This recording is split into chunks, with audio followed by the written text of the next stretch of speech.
Hello বন্ধুরা, আমার চ্যানেলে সকলকে স্বাগত জানাই। আর একটা নতুন ভিডিও নিয়ে চলে এসেছি। তো ভিডিওটা প্রথম থেকে শেষ পর্যন্ত স্কিপ না করে দেখার অনুরোধ রইল। আর দেখার পরে ভালো লাগলে লাইক, কমেন্ট, শেয়ার আর সাবস্ক্রাইব করতে ভুলো না। আর আমার সকল ভিডিওর নোটিফিকেশান পাওয়ার জন্য পাশে থাকা বেল আইকনটা অবশ্যই ক্লিক করো। তো চলো আজ ঘুরে আসি নিউ টাউনে অবস্থিত এয়ারক্রাফট মিউজিয়াম থেকে।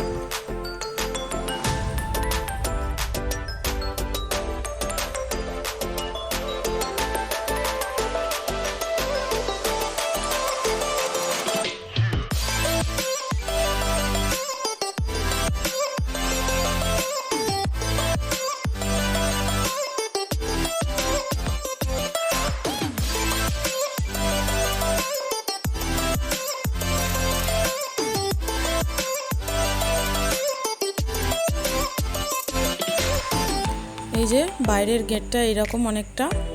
তো ভেতরে ঢোকার জন্য এন্ট্রি ফি হচ্ছে বড়দের জন্য 30 টাকা, আর বাচ্চাদের যদি স্কুলের আইডেন্টি কার্ড দেখানো হয় তো তাদের সম্পূর্ণ ফ্রি। তো ওই জন্য বলে রাখছি যে কেউ যদি যেতে চাও বাচ্চাদের নিয়ে, তো স্কুলের আইডেন্টি কার্ডটা অবশ্যই ব্যাগে ক্যারি করবে, তাহলে তাদের কোনো এন্ট্রি ফি লাগবে না। এই যে ভেতরে ঢুকে পড়েছি। এই যে বন্ধুরা দেখা যাচ্ছে যে এয়ারক্রাফটে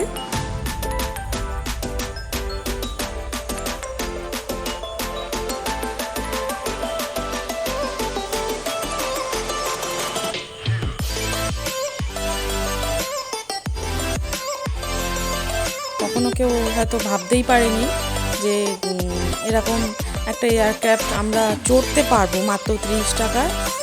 যে এর ভেতরে উঠে আমরা দেখতে পারবো যে ভেতরে কি জিনিস আছে, কীরকম কি আছে ভেতরটা, আমরা কখনো কেউ ভাবতেই পারিনি।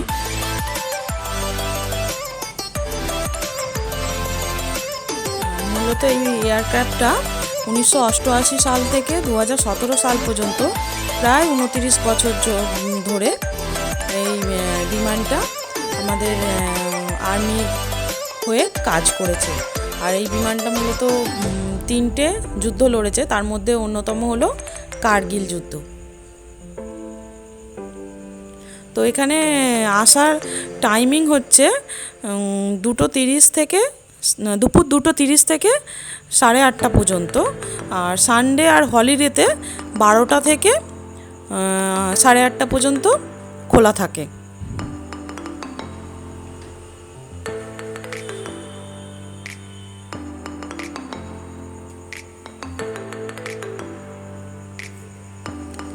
দেখো বন্ধুরা, আমি যতটা পেরেছি তোলার চেষ্টা করেছি। ভেতরে আগে হয়তো ভিডিও করতে দিত, কিন্তু এখন ভিডিওগ্রাফি ভেতরে একদমই নিষেধ, তাই ভেতরের ভিডিওগ্রাফিটা আমি করতে পারিনি। এই যে বাইরেটা, দুদিকে দুটো সিঁড়ি আছে, একদিকে এন্ট্রি আর একদিকে এক্সিট। এটা হচ্ছে এক্সিট, আর এই দিকেরটা হচ্ছে এন্ট্রি।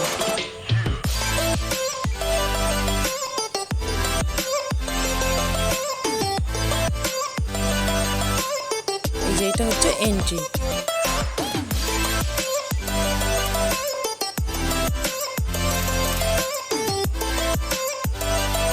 এখানে এই এয়ারক্রাফট বিমানটা দেখার সঙ্গে সঙ্গে বাচ্চাদেরও কিন্তু খেলার জন্য প্রচুর নানা রকমের ভ্যারাইটিস জিনিসপত্র আছে। তো এগুলো মূলত আর্মি বেসদের ট্রেনিং সেন্টারে যে সমস্ত জিনিস দিয়ে ওদের ট্রেনিং করানো হয়, তো সেগুলোর ওপর নির্ভর করেই এই পার্কটাকে মূলত তৈরি করা হয়েছে। বাচ্চারা গেলে এতে খুব আনন্দ পাবে।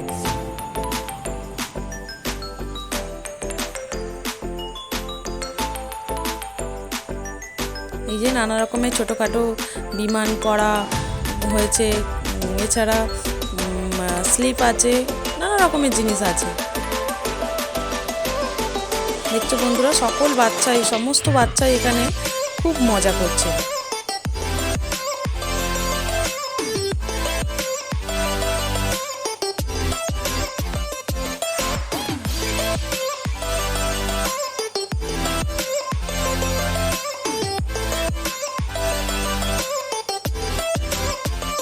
বাচ্চাদের জন্য একখানা আবার ছোটোখাটো করে বিমান তৈরি করে রেখেছে।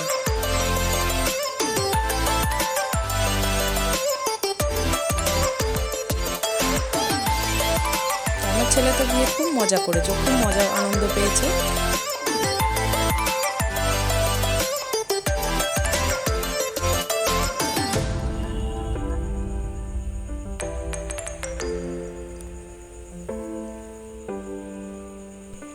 আর হ্যাঁ, এখানে আসার জন্য পথ নির্দেশিকাটা বলতেই তো ভুলে গেছি।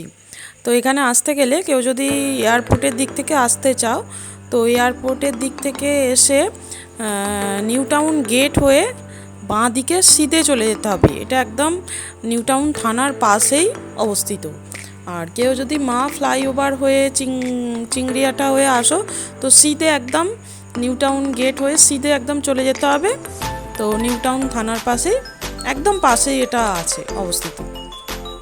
এইভাবে তোমরা আসতে পারো।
বাসের এ তো নামার আর নামই করছে না, একবার এদিক দিয়ে উঠছে একবার ওদিক দিয়ে নামছে, আবার উঠছে আবার নামছে।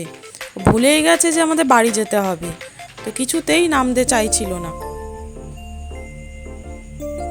তো যাই হোক অনেক বলে টলে নামানো হয়েছে। ও বাবা, এ তো আবার শুরু হয়ে যায় উঠতে।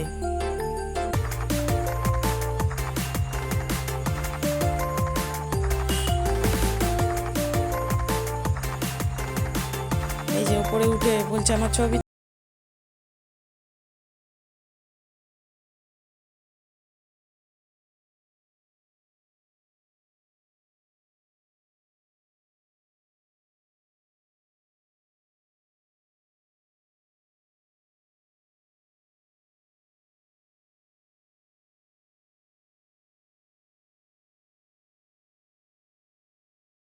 এক্ষুনি পড়ে যেত।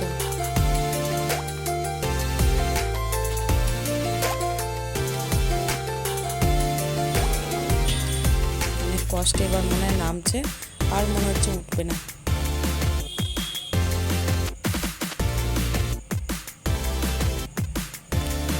এই যে রাতে সন্ধ্যা হতেই চারিদিকে লাইট চালানো হয়ে গেছে, তো লাইটের আলোয় এটা আরও সুন্দর লাগছিল। যতটা না দিনের আলোয় সুন্দর লাগছে, তো লাইটের আলোয় এটা দেখতে আরও সুন্দর লাগছিল।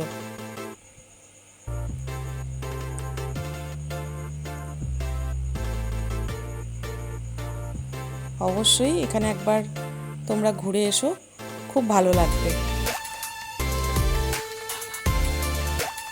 নিজের চোখে এরকম যুদ্ধ বিমান দেখতে পাবে, এটা অনেক বড় পাওনা আমাদের কাছে।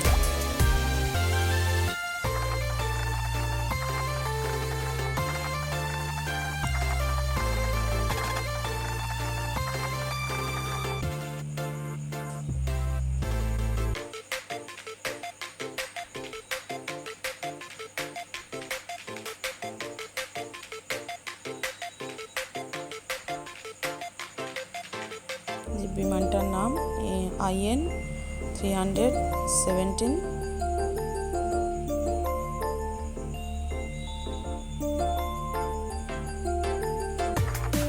একে একে সব ফেরার পালা এবার শুরু হয়েছে। সন্ধ্যা হতেই সবাই আস্তে আস্তে যেতে শুরু করছে। আমাদেরও এবার ফেরার পালা। যাওয়ার আগে শেষ মুহূর্তে যতটুকু ক্যামেরা বন্দি করে নেওয়া যায় তারই চেষ্টা চলছে এখন।